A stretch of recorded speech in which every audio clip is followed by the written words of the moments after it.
DD Tamil channel நேயர்களுக்கு அன்பு வணக்கம். கோடைக்காலம் வெயில் பார்த்திங்கன்னா காலையில் 7 மணிக்கெல்லாமே உச்சி வெயில் மாதிரி அடிக்க தொடங்கிருச்சு.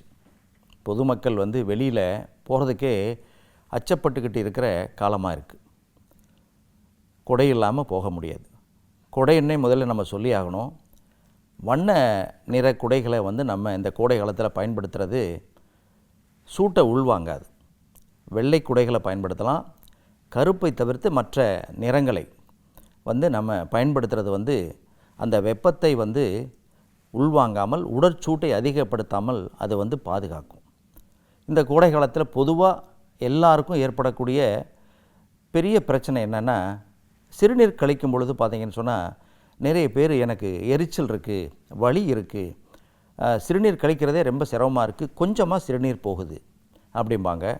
அதே போல் வலி இருந்துக்கிட்டே இருக்கும். நம்மளுடைய அடி வயிற்றில் அந்த மூத்திரப்பை இருக்கிற இடத்துல வலி இருக்கிறத பார்க்க முடியும். அதே போல் நம்மளுடைய தொப்புளுக்கும் வலது பக்கம் இடது பக்கம் பார்த்திங்கன்னு சொன்னால் வலி இருக்கிறத பார்க்கலாம். இந்த பகுதியில் தான் சிறுநீரகங்கள் இருக்குது. பொதுவாக இந்த சிறுநீர் தொற்று ஏன் ஏற்படுது அப்படின்னு சொன்னால், குறைவான அளவு நம்ம தண்ணி குடிப்போம். அதுவும் கோடை காலத்தில் நிறைய பேர் பார்த்திங்கன்னா 1 லிட்டர் 2 லிட்டருக்கு மேலே தண்ணி குடிக்க மாட்டாங்க. குறைவான தண்ணி குடிக்கிறது. எவ்வளோ தண்ணி குடிக்கணும் ஒரு நாளைக்கு? குறைந்தது 2 லிட்டர், அதிகபட்சம் 4 லிட்டர் தண்ணி குடிக்கணும். இந்த தண்ணி பச்சை தண்ணியை நம்ம குடிப்போம். பச்சை தண்ணியை குடித்தா கண்டிப்பாக அதில் பாக்டீரியா நிறைய இருக்கும், வைரஸ் கிருமிகள் இருக்கும், கண்ணுக்கு தெரியாது. அதன் மூலமாக சிறுநீர் தொற்று ஏற்படும், கற்கள் உருவாகும். அதனால தான் தண்ணியை எப்பொழுதுமே மழைக்காலமாக இருந்தாலும் கோடை காலமாக இருந்தாலும் நம்ம கொதிக்க வச்சு, இப்போ கோடை காலங்கிறதுனால இளஞ்சூடாக இல்லாமல் ஆற வச்சு நம்ம குடிக்கலாம். கொதிக்க வச்சு மண்பானையில் கூட நம்ம என்ன பண்ணலாம், இந்த கோடை காலத்தில் ஊற்றி வச்சு அந்த தண்ணியை நம்ம குடிக்கிறதுனால இந்த உடற்சூட்டை நம்ம தடுக்க முடியும்.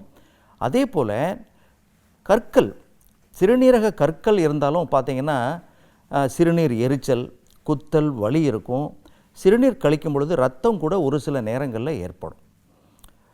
தண்ணி சுத்தமில்லாமல் இருக்கிற தண்ணியை குடிக்கிறது, குறைந்த அளவு தண்ணி குடிக்கிறது, சிறுநீரை அடக்கிறது, உப்பு காரம் புளிப்பு அதிகமாக இருக்கிற உணவு தின்பண்டங்களை அதிகமாக சாப்பிட்றது, இது எல்லாம் தான் தொற்று ஏற்படுவதற்கு காரணம். அடுத்தது பார்த்திங்கன்னா சிறுநீரக கற்கள் உருவாவதற்கும் காரணம். இதை தடுக்கணும், வந்தாலும் தீர்க்கணும். தடுக்கிறதுக்கு எப்படி? உணவில் நம்ம நீர் பெருக்கி காய்களை அதிகமாக எடுத்துக்கணும். முதலாவது என்ன காய் சிறப்பான காய் அப்படின்னா, இந்த கோடை காலத்தில் அதிகமாக நம்ம எடுத்துக்கொள்ள வேண்டியது சுரக்காய். அதிகமாக வாரத்தில் 2 நாள் 3 நாள் சுரக்காய் எடுத்துக்கங்க. வாழைத்தண்டு, வாழைப்பூ, முள்ளங்கி, பீக்கங்காய், புடலங்காய், இந்த காயெல்லாம் அதிகமாக நம்ம சேர்த்துக்கணும். அதே போல் கீரையில் சிறுகீரை, அரைக்கீரை, முளைக்கீரை, வெந்தயக்கீரை, இந்த கீரைகளெல்லாம் உணவில் நம்ம அதிகமாக சேர்த்துக்கணும். நீர்மோர் அதிகமாக எடுத்துக்கணும். அதே போல் பழங்களில் பார்த்திங்கன்னு சொன்னால் தர்பூசணி, வெள்ளரி பழம், வெள்ளரிக்காய், அடுத்தது இளநீர், நொங்கு, பதநீர், நீர்மோர், பழைய சோறு, நீராகாரம், இதெல்லாம் இந்த கோடை காலத்தில் நீங்கள் அதிகமாக பயன்படுத்தினா சிறுநீரக தொற்று ஏற்படாது. சிறுநீர் கழிக்கும் பொழுது எரிச்சல், குத்தல் நமக்கு வராது. கற்கள் இருக்குது அப்படின்னா நீங்கள் என்ன பண்ணணும், எளிய ஒரு மூலிகை தான் சிறுப்பு இலை, நெருஞ்சி மூலிகை, இது ரெண்டுமே உங்களுக்கு தெரியும். சிறுநீரக கற்கள் இருந்தால் அந்த மூலிகையை ஒரு 20 கிராம் எடுத்து 1/2 லிட்டர் தண்ணியில் போட்டு அதை 100 மில்லியை சுண்டை காய்ச்சி ஏதாவது ஒரு வேளை 2 வேளை நீங்கள் தொடர்ந்து சாப்பிடலாம். சிறுநீரக கற்கள் நாடளவில் ஒரு பெரிய கல்லாக இருக்குன்னா அதை உடஞ்சி சிறுநீர் பாதை வழியாக வெளியேறிடும். நீர் பெருக்கி காய்கள், தண்ணி, நான் சொன்னதெல்லாம் நீங்கள் கடைபிடிச்சி பாருங்கள். கோடை காலத்தில் ஏற்படக்கூடிய சிறுநீர் எரிச்சல், குத்தல், வலி, சிறுநீரக கற்கள் எங்கே போச்சுன்னே தெரியாது. நீங்கள் நலமாக வாழலாம். மீண்டும் ஒரு தகவலோடு நாளை சந்திக்கின்றேன். நன்றி, வணக்கம்.